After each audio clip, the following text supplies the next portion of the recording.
Bonjour à tout le monde, dans cette vidéo je vais parler du périmètre d'un cercle et de la relation qui existe entre la mesure d'un angle au centre et la longueur de l'arc intercepté par cet angle-là.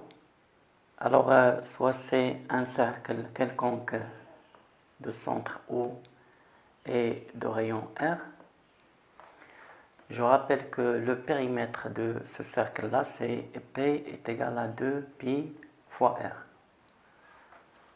Alors, c'est-à-dire que la longueur de son compteur est égale à 2πr, ou bien un tour complet sur ce cercle-là, il vaut 2πr. Par exemple, si r est égal à 3, alors le périmètre du cercle, c'est 2π fois 3 est égal à 6π, en unité de longueur, bien sûr. D'autre part, si on a deux points du cercle C, E et F, deux points quelconques,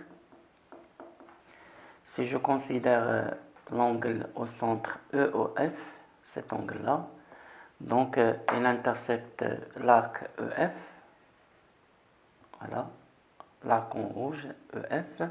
Alors la propriété dit que si la mesure de l'angle EOF est égale à alpha en radians, là je précise bien, on considère la mesure en radians, ce n'est pas en degrés ou en grades.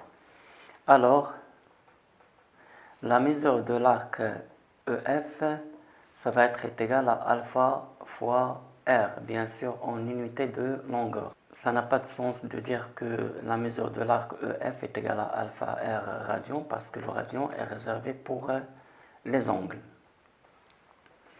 Alors par exemple, si R est égal à 2, si le rayon est égal à 2 du cercle, ici la mesure de l'angle OEF est égale à pi sur 6, alors pi sur 6 bien sûr radian, alors la mesure de l'arc EF intercepté par l'angle EOF est égale à pi sur 6 fois le rayon, c'est-à-dire fois 2, est égal à pi sur 3 en unité de longueur. Ça dépend de l'unité choisie. Maintenant, voyons ce qu'on a vu précédemment, qu'est-ce que ça donne pour un cercle trigonométrique. Soit c'est un cercle trigonométrique de centre O, d'après la partie 1, son rayon, ça va être R est égal à 1, et d'après ce qui précède, son périmètre, c'est 2pi fois le rayon, c'est-à-dire 2pi fois 1, donc le périmètre est égal à 2pi. Autrement dit, un tour complet sur ce cercle, il vaut 2pi. D'autre part, si je considère un angle au centre A ou B, et si alpha est la mesure de cet angle en radians, si A ou B est égal à alpha radian, alors d'après ce qui précède, la longueur de l'arc AB, c'est exactement alpha fois le rayon, c'est-à-dire alpha fois 1 est égal à alpha en unité de longueur. Alors, dans le cas d'un cercle trigonométrique, il n'y a pas de différence entre la mesure de l'angle et la longueur de l'arc intercepté par cet angle-là. Alors, ce que je raconte ici, c'est très important pour bien comprendre la notion d'abscisse curviligne. Je termine par un exercice. Soit c'est un cercle trigonométrique de centre O, représenté sur C deux points E et F tels que la longueur de l'arc EF est égale à pi sur 5. Alors là, je vais utiliser la relation qui existe entre la longueur d'un arc et la mesure de l'angle au centre qui intercepte cet arc-là. D'après les données, on a la mesure de l'arc EF est égale à pi sur 5.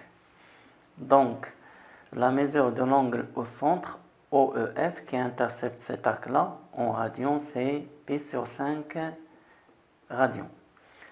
Alors, pour représenter les deux points E et F, il suffit de représenter un angle au centre qui mesure pi sur 5 radians. Et pour faciliter les choses, on va convertir le radian en degrés. Je sais que pi radian, ça correspond à 180 degrés.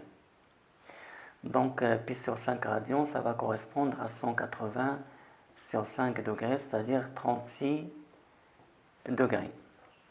Donc maintenant, il ne reste qu'à représenter un angle au centre qui vaut 36 degrés. Je place par exemple le point E ici. Donc il suffit d'utiliser un rapporteur et mesurer un angle qui vaut 36 degrés, soit vers le haut ou vers le bas, vous avez le choix. Donc voilà par exemple, en utilisant le rapporteur, je prends 36 degrés, donc j'aurai ici le point grand F. Et enfin, la mesure de cet arc-là, c'est exactement pi sur 5, parce que la mesure de l'angle EOF au centre, c'est pi sur 5 radians.